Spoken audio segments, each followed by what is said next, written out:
Sollten Sie versehentlich während eines Software-Updates die Stromverbindung zum Lautsprecher getrennt haben, kann es vorkommen, dass der Lautsprecher im sogenannten Recovery-Modus startet.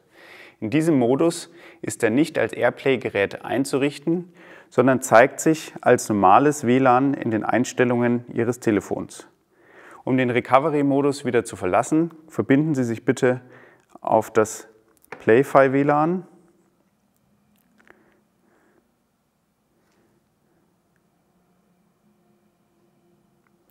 und wechseln sodann in die Play-Fi-App. Verbinden Sie ihn mit Ihrem heimischen WLAN .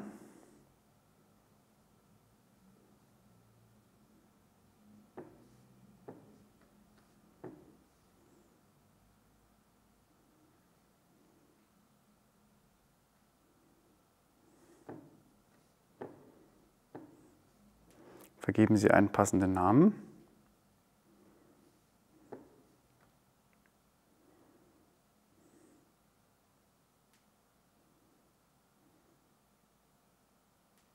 Und zugleich erkennt die Play-Fi-App, dass es sich bei dem Lautsprecher um einen Lautsprecher im Recovery-Modus handelt und fordert Sie auf, ein Update auf die letzte aktuelle Play-Fi-Version im Lautsprecher durchzuführen.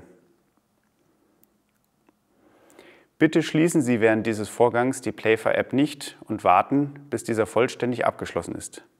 Nachdem das Update erfolgreich abgeschlossen wurde, bestätigen Sie bitte nur noch die letzte Google-Meldung und können dann wie gewohnt mit der Nutzung des Lautsprechers fortfahren.